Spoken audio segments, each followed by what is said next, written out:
오늘 우리에게 주시는 하나님의 말씀 히브리서 11장 7절의 말씀입니다.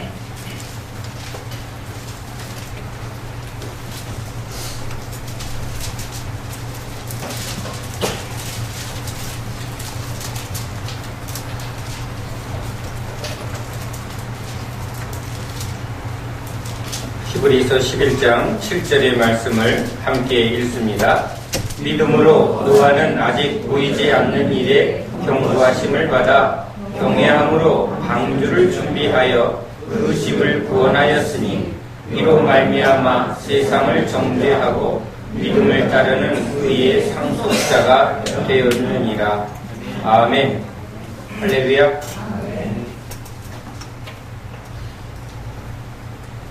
올 4월에 바로 가까운 일본에서 시장과 지방의회 선거가 있었다고 합니다. 그런데 이번 선거에서 시장 선거에서 30% 사람이 단독 출마해서 투표 없이 당선이 됩니다. 지방의회에는 약 22%의 의원들이 단독 출마를 해서 투표 없이 당선이 됩니다. 이웃나라의 일인데요. 우리나라에 여러 시장 선거가 있고 국회의원 선거가 있고 시의원 선거가 있으면 여당, 야당 또는 공천받지 못한 그 안에서 나와서 무소속으로 나온 사람, 정당에 속하지 않지만 이렇게 다양한 후보들이 나와서 지금 선거를 치르고 있는 우리에게 단독 출마해서 투표 없이 당선된다. 아마 우리 정치하는 사람들은 나도 그러면 얼마나 좋을까. 그런데 이런 일이 우리에게도 곧 일어납니다. 왜 이런 일이 일어났는가? 그 시에 왜 단독 출마가 됐냐면 내가 출마해봐야 저 사람이 분명히 될 거니까 포기하자 이렇게 된 게 아니라 젊은 사람이 없어서 젊은 세대들이 추구하는 진보적 성향의 사람들이 아예 이제 점점 줄어들어서 그리고 젊은 사람들이 정치에 무관심해지면서 출마자가 없어지고 정당 추천자도 없어졌다는 겁니다. 왜? 일본이 바로 고령화 사회를 살고 있기 때문입니다. 고령화 사회라는 것은 60세 이상 딱 25%, 20% 이렇게 노인들이 많은 나라를 말합니다. 우리도 지금 전철에 타보면 참 노인들이 많습니다. 이제 100세 장수 시대에 저물어가면서 아이들의 출산은 점점 줄어들고 사람들은 잘 죽지 않으니까 점점 전체 인구가 고령화되어가는 사회 현상을 말하는 것이죠. 제가 초등학교, 국민학교 다닐 때 한 반에 60명이 넘었고 또 한 학년에 20클래스 정도 됐습니다. 그런데 요즘 초등학생은 한 반에 몇 명이죠? 20-30명 정도 되는 것 같습니다. 또 반의 수도 그렇게 많지 않습니다. 유치원 하시는 분들이 말합니다. 점점 아이가 없다고 말합니다. 학생 수가 점점 줍니다. 이것은 실제 통계로 우리 출생률이 1.2명입니다.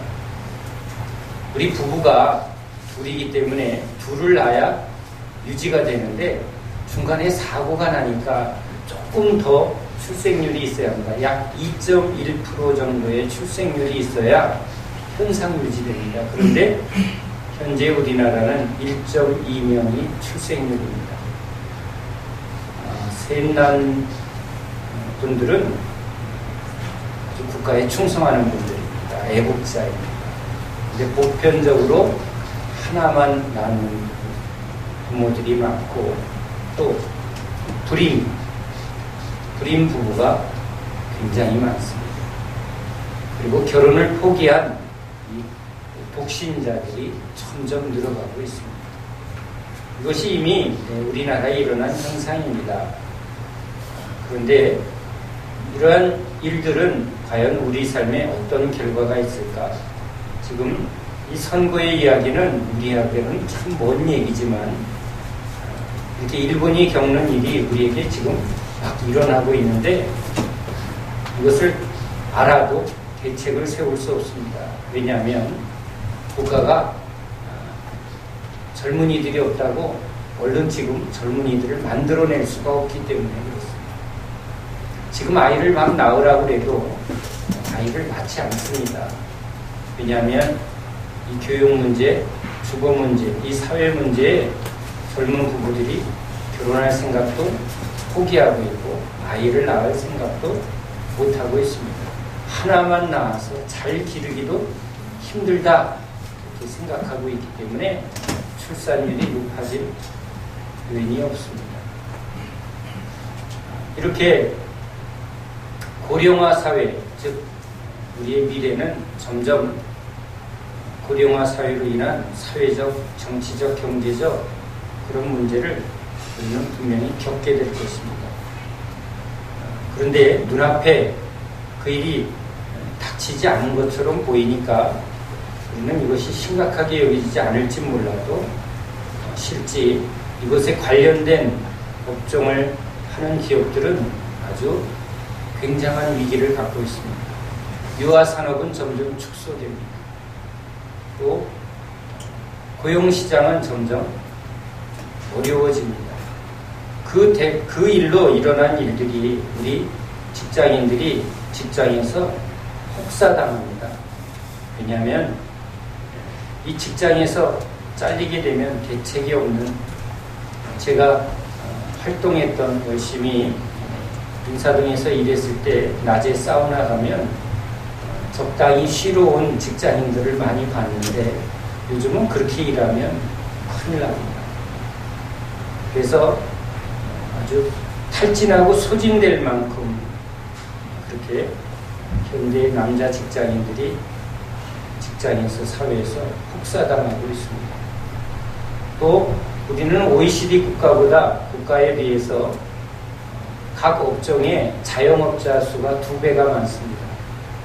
그 말은 치킨집이 지금보다 반만 있어야 그 치킨집이 잘 운영이 되는 건데 우리는 2배입니다. 모든 업종이 그렇습니다. 미용실도 OECD에 비하면 더 훨씬 많습니다. 음식점, 모든 자영업이 다 그렇습니다.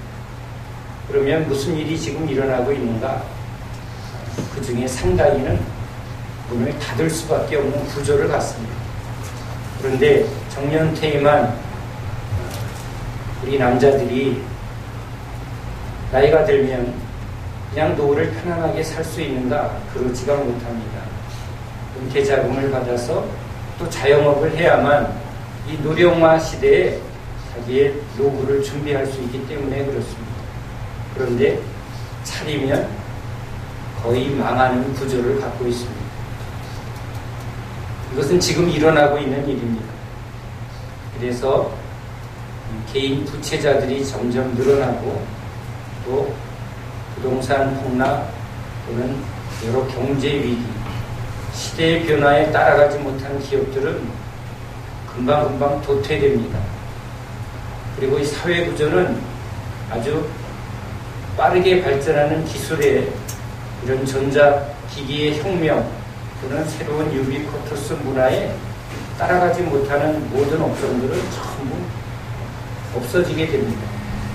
노동시장 또는 우리 사회 문화에 엄청난 변화가 일어날 거라는 것입니다. 우리 9세대들은 커다란 변화 없이 살았습니다.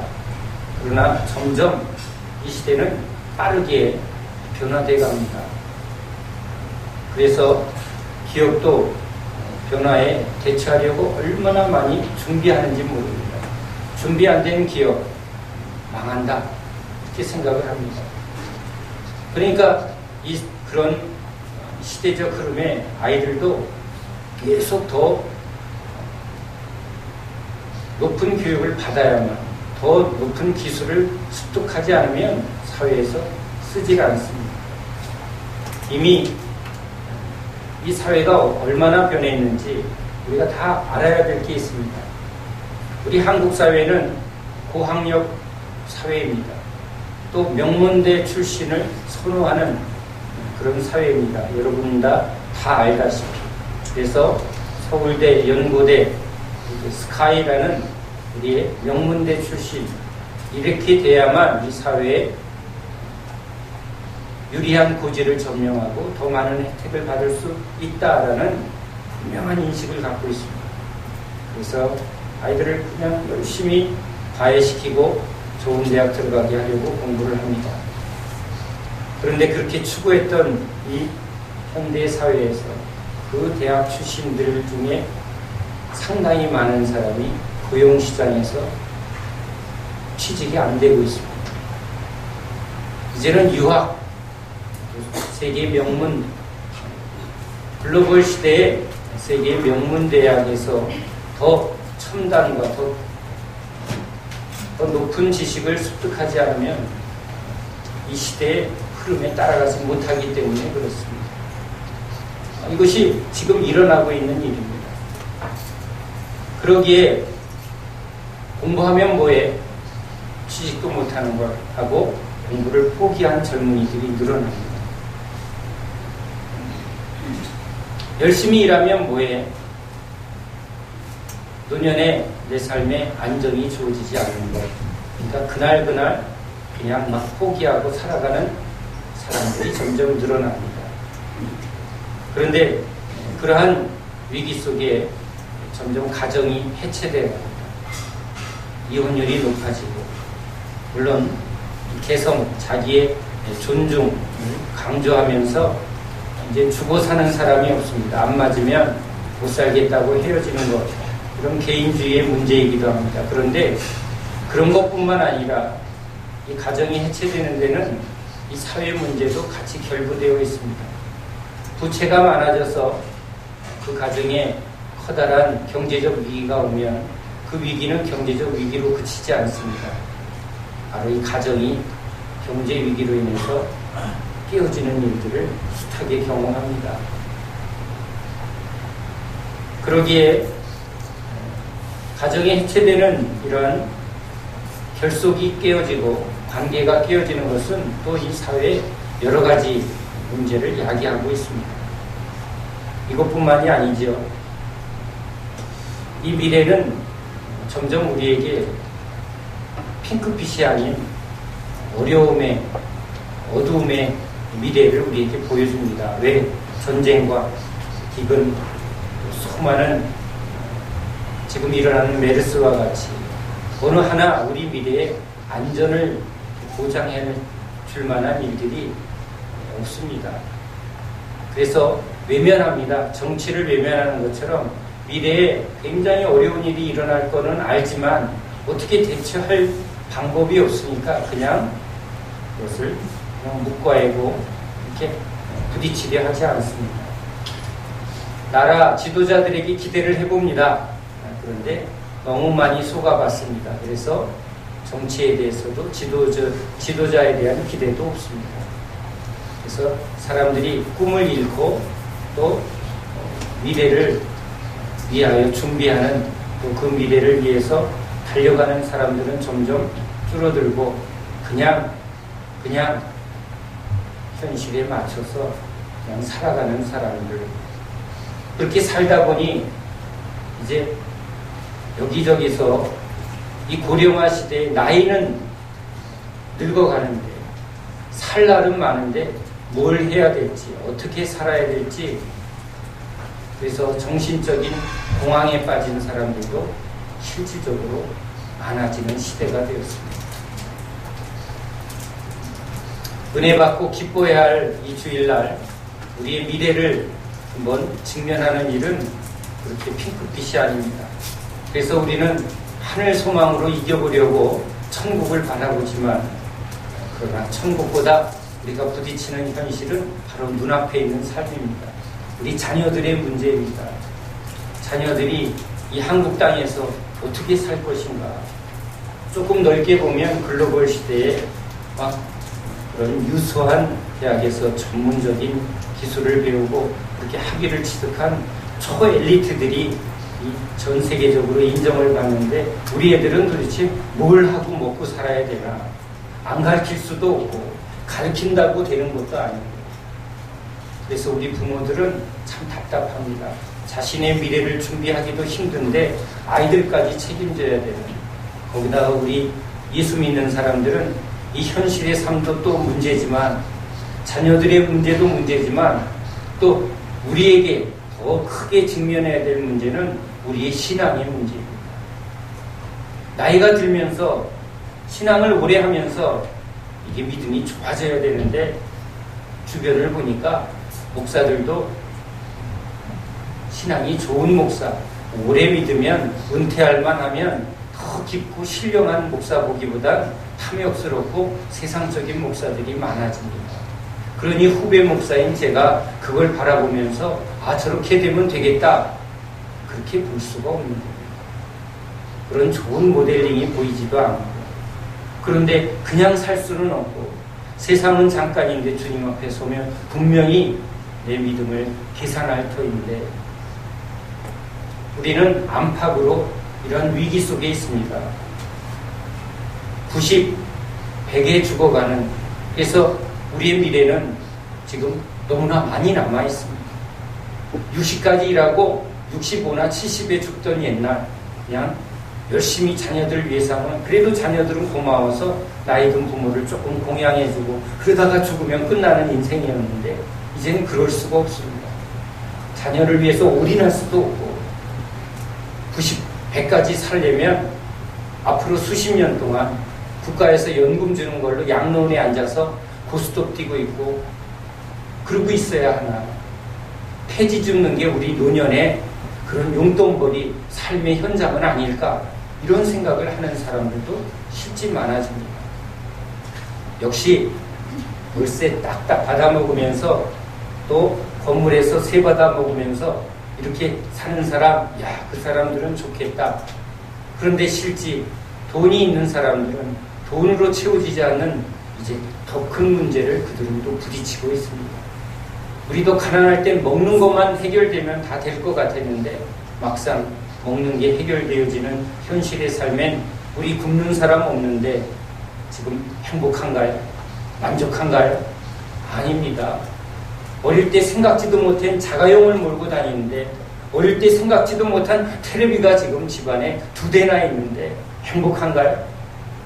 아닙니다.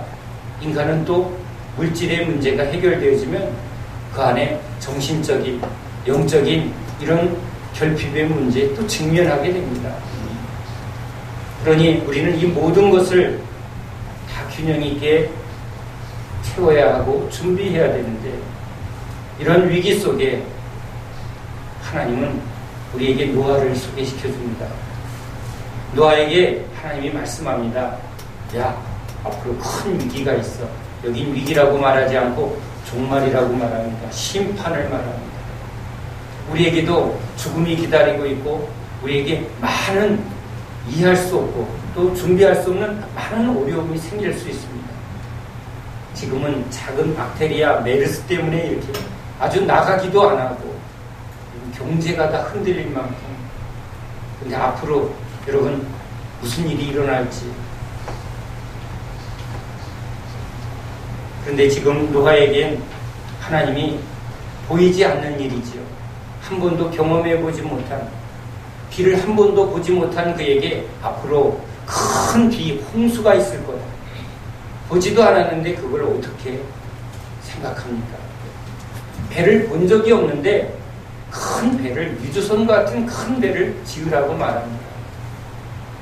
그에게 참으로 이 일은 너무나 어려운 일입니다. 믿습니다. 하나님 믿습니다. 그러면 하나님이 너는 아무 걱정하지 마. 내가 다 알아서 해줄게. 이게 신앙인 것 같은데 그래서 예수 믿으면 그냥 하나님이 다 알아서 해줍니다. 이러면 참 좋을 것 같은데 오늘 우리는 현실 속에서 하나님을 믿으면서 하나님은 우리에게 아무것도 하지 마라 이렇게 말하는 게 아니라 앞으로 일어날 일에 방주를 준비하라 이렇게 말합니다. 우리도 우리의 미래를 잘 준비한 사람은 그 미래의 그 열매를 따먹고 있습니다. 우리도 크면서 야, 너 이거 잘해야 돼. 이런 거 열심히 해야 돼. 근데 놀고 포기하고 안 한 대가를 우리가 현실에서 그냥 치러갑니다. 신앙도 열심히 해야 될 때 하지 않으면 그 신앙의 열매는 우리에게 오지 않습니다. 뿌린 대로 거두는 법이죠. 오늘 노아에게 하나님은 너에게 있을 그런 커다란 위기 속에 그 위기를 극복할, 해결할 그 답을 방주로 주십니다. 우리는 우리 인생의 진정한 답이 예수라는 것을 우리는 분명히 압니다. 그런데 예수를 믿는 건 이 방주를 구체적으로 짓는 것과 같이 구체적이어야 한다는 것입니다. 세상에서도 이 세상의 급격한 변화에 대처하려면 전문적인 기술이 있어야 되고 정확한 예측이 있어야 합니다. 그냥 대책 없이 계획 없이 준비한 사람은 망하게 됩니다. 교회도 이 시대의 변화 속에 하나님의 뜻을 잘 분별하지 못하고 방주를 제대로 짓지 못하면 그냥 무너지고 문을 닫게 됩니다. 그러기에 오늘 우리들에게는 21세기 앞으로 일어날 많은 문제 속에 어떻게 살 것인가, 어떻게 준비할 것인가, 우리는 그 부분에 좀 깨어 있어야 합니다. 우리에게 좋은 예가 하나 있습니다. 1911년에 노르웨이의 아문센과 영국의 스콧경이 두 탐험대가 남극 탐험에 경쟁이 붙었습니다. 국가의 자존심이 있고 또 이것을 하는 팀에 목숨을 건 일이었습니다. 그런데 아문센은 에스키모들에게 경험담을 듣습니다. 그 현지의 사정에 살아가는 사람들에게 경험담을 묻고 어떻게 해야 될지를 그들에게 철저하게 배웁니다. 그래서 이 아문센은 에스키모가 끄는 썰매로 사람과 장비를 운반하도록 합니다. 그리고 이 긴 여정 속에 베이스 캠프, 중간 캠프를 적절하게 세우고 거기에 물자를 충분히 쌓아서 이 탐험대원들이 이 긴 여정에 짐을 많이 지지 않도록 철저히 준비합니다. 그런데 영국의 스콧경, 영국의 이 경자 붙으면 이 프라이드와 자부심이 굉장한 귀족들이죠. 그래서 본인이 경험한 경험을 그런 신뢰를 합니다. 내가 경험한 것을 더 신뢰하는 사람이죠. 그래서 에스키모들이 하는 이런 썰매, 개가 끄는 썰매 이런 방식이 아니라 바로 모터 엔진이 끄는 그런 기술을 신뢰했고 그 개보다 노새가 끄는 것, 그게 더 효과적이라고 이는 선택을 합니다. 그가 여행을 할 때 짐을 옮긴 것은 주로 노새였기 때문입니다.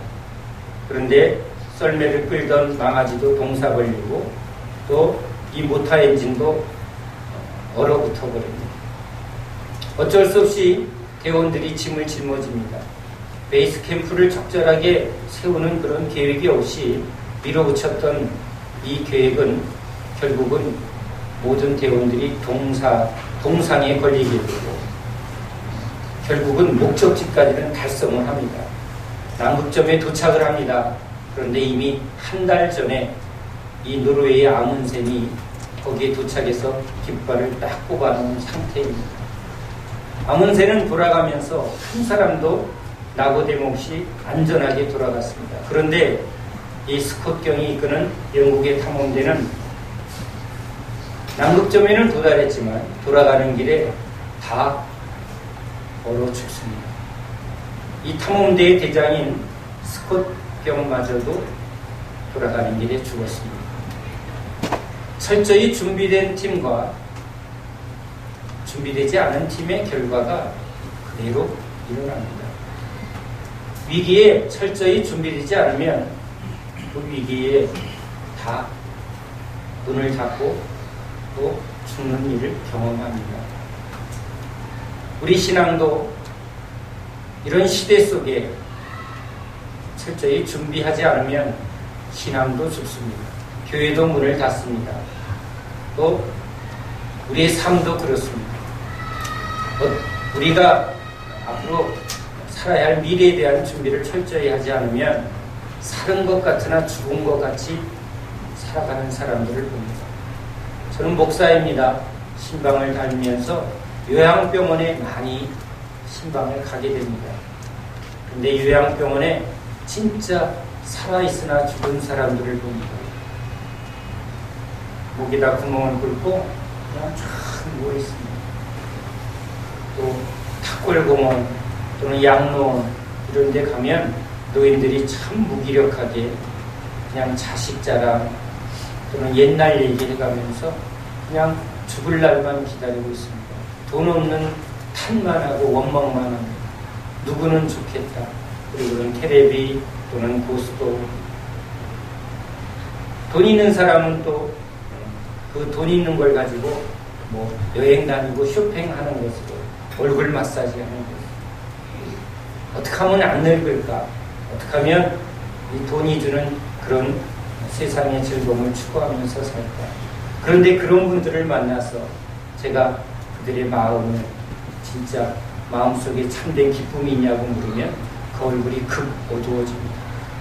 너무 고급스럽게 입고 너무 이 피부도 빤빤한 그런 80, 90의 할머니들이 그래 진짜 행복하시니까 그러면 진짜 어두워집니다.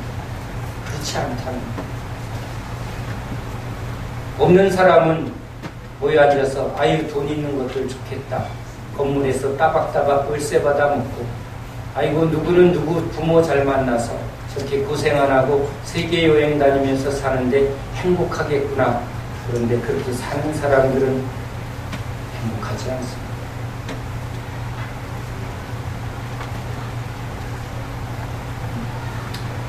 우리 인생에 여러 문제가 있습니다. 그냥 산다고 되는 것이 아닌 것이 우리 인생입니다. 그런데 우리는 이 인생의 문제를 진지하게 고민하고 준비하는 일은 너무나 등한시합니다. 그저 직장에서 잘리지만 않으면 근데 직장생활 다 마친 사람도 참된 인생의 문제 앞에서는 답이 없으면 그도 똑같은 사람입니다. 준비를 하되 철저하지 않은 이 스코경의 인생처럼 나름대로 준비한 사람도 결국은 이 긴 여정 속에 무사히 돌아오지 못하는 이 결과를 보게 됩니다. 오늘 하나님은 우리에게 말씀합니다. 경고를 받은 노아가 단순히 경고를 받음으로 그치지 않고 이 경고에 해결하게 하시는 하나님께 나아가 하나님의 방법을 받습니다. 방주를 짓는 일은 그에게 없는 겁니다. 그런데 하나님께 그 방법이 있습니다. 짓는 법이 있습니다. 하나하나 묻고 그 하나님의 가르침에 철저하게 120년을 준비합니다. 사람들이 얼마나 조롱했겠습니까? 너 뭐하니? 홍수가 온다고? 비도 한 점 안 오는데 아니 뭘 그렇게 크게 지어? 도대체 노아가 하는 일을 사람들이 뭐라고 조롱하고 비난을 했을까요? 그런데 세상의 조롱과 비난과 상관없이 하나님을 믿고 이 미래에 대해서 일어날 이 경고에 대해서 철저히 준비한 노아뿐만 아니라 노아의 가족들이 구원을 받습니다. 우리 미래에 대해서 철저히 준비하면 그 결과는 우리 자녀들이 여러분 자녀들이 뭘 보고 큽니까? 우리 부모들을 봅니다. 우리 부모들도 앞길을 몰라서 두려워하고 어떻게 해야 될지를 모르고 있으면 아이들이 도대체 무엇을 보고 어떻게 따라갑니까? 그냥 우리처럼 다니겠죠. 학교 다니고 졸업하면 그 다음에 또 학교 다니고 그러면 직장 다니는 걸로 그렇게 살아가는 것이 인생입니다. 그렇게 살아보니까 우리가 진짜 잘 살았습니까? 이렇게 살면 됩니까? 예수님이 오신 것은 진짜 우리가 누구며 어떻게 살아야 열매를 맺는지를 가르쳐주러 오십니다. 그냥 먹고 사는 일에 붙들렸던 베드로가 예수님께 배웁니다. 진짜 인생을 바르게 살고 열매를 맺는 법을 주님을 따라가며 배운 것입니다. 진짜 미래를 준비하는 사람들, 그게 그리스도입니다. 자기의 미래요, 자기가 속한 세상을 변화시키는 그런 미래를 준비하는, 미래를 변화시키는 사람들이 바로 예수를 따르는 사람들입니다. 우리는 성경 속에 요셉이라는 인물을 볼 수 있습니다. 하나님이 요셉에게 앞으로 있을 기근과 풍년에 대한 사인을 받습니다. 꿈은 바로가 꿉니다. 그런데 그 꿈을 통해서 이 애굽 땅에 일어날 기근과 풍년의 그 사인을 하나님이 주셨다는 것을 그는 빨리 캐치해냅니다.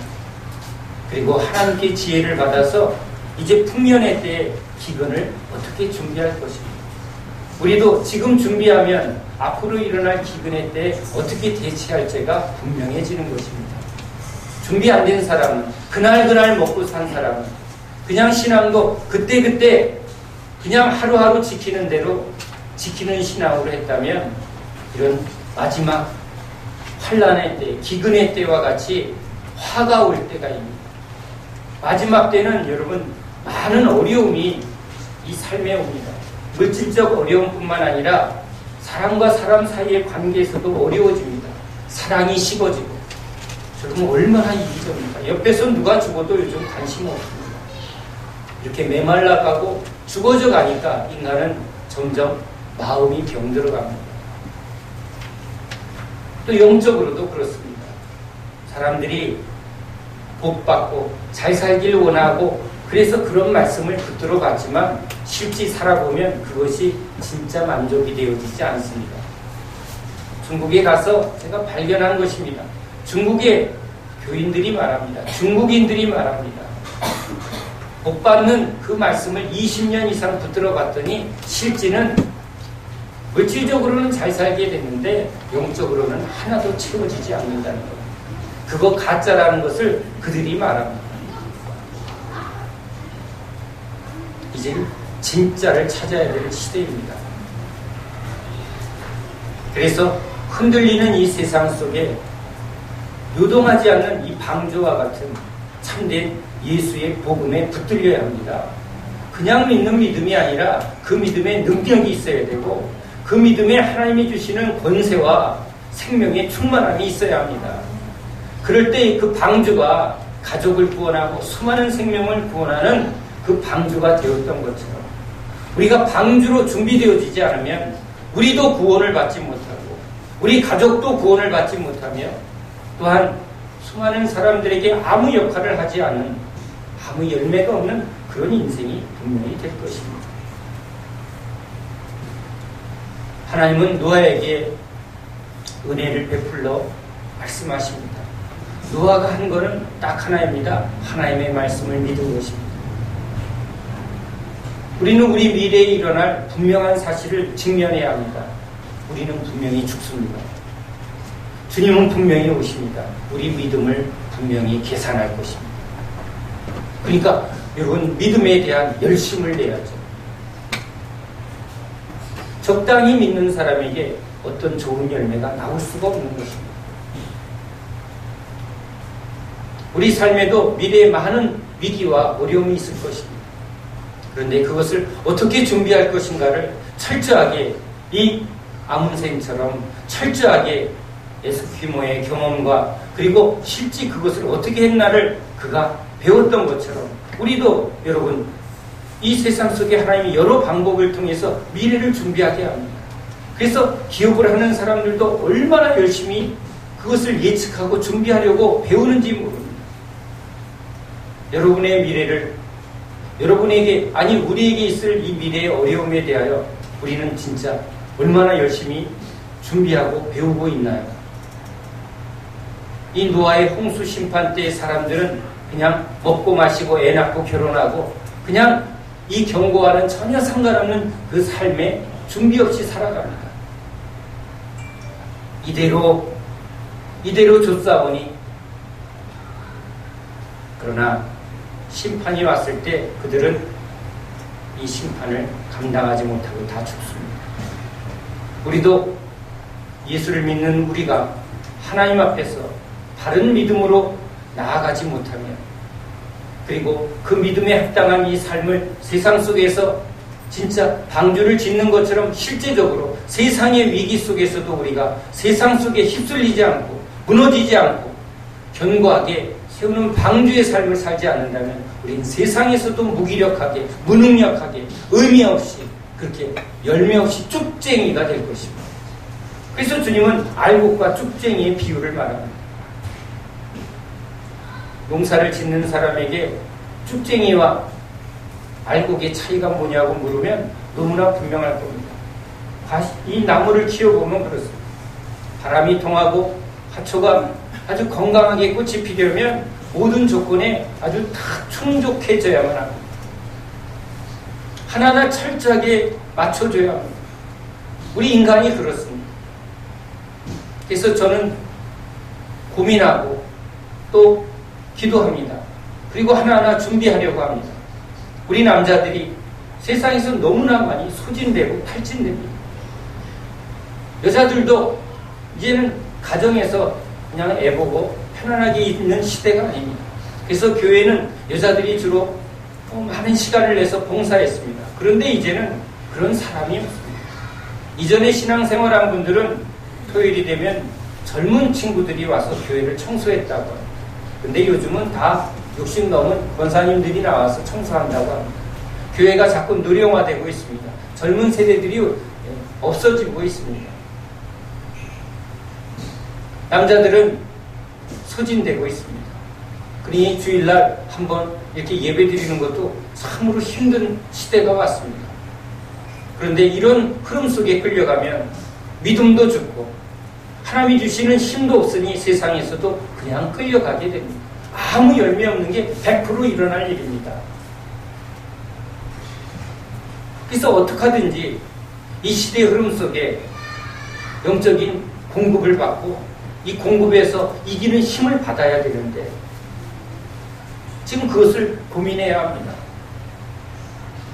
우리가 하나님을 믿는데 하나님이 이 경고를 경외함으로 받아서 방주를 준비한 노아에게 그 가족과 복을 준 것처럼 우리도 준비하고 하나님의 방법대로 방주를 짓는 구체적인 삶을 준행하지 아니하면, 순종하지 아니하면 120년간 방주를 짓는 일에 올인한 이 노아처럼 우리도 우리에게 주어진 오늘 이 시간 이때 준비하지 아니하면 이 위기와 그리고 앞으로 일어날 많은 일들에 우리는 그냥 휩쓸려가고 홍수에 떠내려가는 사람이 됩니다.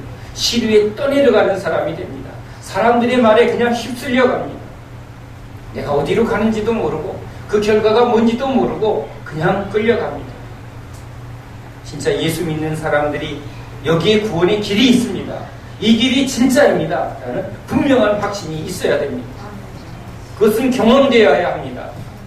그것은 우리가 날마다 경험되어지는 삶이 되어야 합니다. 가진 사람은 더 많이 갖게 되고 없는 사람은 없게 됩니다. 이게 세상의 법칙입니다. 물질도 없는 사람은 꼭 없는 것 그냥 까먹게 돼 있습니다. 있는 사람이 더 많이 벌게 돼 있습니다. 그러면 이 속에서 우리는 어떻게 할 건가? 우리는 없는데. 그래서 저는 교인들에게 소비의 삶을 살지 말라고 말합니다. 자꾸 소비적인 삶을 살지 말라고. 제자들에게 훈련한 것처럼 돈으로 살지 않고 은혜로 사는 법을 자꾸 훈련해야 합니다. 아니 돈 없이 어떻게 사냐고. 분명히 돈은 필요합니다. 그러나 소비를 절제하고 필요한 것 이상에는 우리의 마음을 빼앗기지 않아야 또 영적인 일에 마음을 쏟을 여지가 생기는 겁니다. 이 두 가지가 같이 가게 됩니다. 열심히 또 맡은 일에 일을 해야 합니다. 미래를 준비해야죠. 하나하나 저축도 해야 합니다. 빚을 없애야 합니다. 이것은 구체적인 준비여야 합니다. 그런 것을 하지 않으면서 미래의 위기가 우리에게 안전하게 주어지지 않습니다. 믿습니다. 이것이 답이 아닙니다. 그 믿음은 이렇게 방주를 준비하는 순종의 믿음으로 나타내야만 하는 것이죠. 노아를 하나님이 인정한 것은 그가 순종하였기 때문입니다. 이 방주를 준비하였기 때문에 믿음으로 인정한 것입니다. 저와 여러분이 오늘 이 시간은 하나님의 말씀을 경고함으로 받아서 경외함으로 하나님 말씀을 우리가 참으로 진지하게 받아 이제 어떻게 준비할 것인가를 기도하면서 배우면서 찾으면서 우리 생명주는 교회가 그런 구원의 방주를 이루어가야 합니다. 여러분의 가정이 구원의 방주가 되어야 합니다. 여러분이 직장에서 그런 구원의 방주의 역할을 해주는 그런 사람이 되어야 합니다. 그런 사람이 나이가 들어도 가치가 있고 빛이 있는 거죠. 누군가를 위해서, 구원을 위해서 이 세상의 문제를 해결하는 사람이 될 때 그 사람에게 빛이 있고 그 사람에게 능력이 있는 것이죠. 세상 사람들처럼 자기의 안정과 자기의 편안함을 쫓아서 돈을 쫓는다면 그 사람은 죽은 사람입니다. 그런 지도자들이 여러분 이 사회를 어떻게 만들고 있는가 우리가 보지 않습니다. 노아는 외칩니다. 하나님의 심판이 있을 거라. 그러나 사람들은 듣지 않습니다. 그런 애통하는 마음으로 하나님이 120년 동안 이 과정을 기다리시는 하나님의 마음을 붙들면서 노아는 방주를 짓습니다. 우리에게 주님이 경고하시죠. 온갖 지진과 세상의 이 말세의 종말의 그 사인을 우리에게 경고하십니다. 그러나 주님은 또 우리를 긍휼히 여겨서 속히 오셔야 할 그 주님이 오실 그때를 조금씩 기다리고 계시는 그 마음을 우리는 또 준비하라는 마음으로 받아야 합니다. 느슨하게 그냥 세상 사람들처럼 하루하루 의미 없이 사는 게 아니라 진짜 열매를 거두기 위해서 농사꾼이 땀을 흘리며 농사에 씨를 뿌릴 때 기쁨으로 단을 거두는 것처럼 우리도 이제 깨어서 기도하고 깨어서 이 시대를 준비하고 하나님의 뜻을 묻고 하나님의 방법에 하나하나 순종함으로 열매를 풍성히 맺어가는 저와 여러분 되시기를 예수님의 이름으로 축원합니다. 기도합니다. 하나님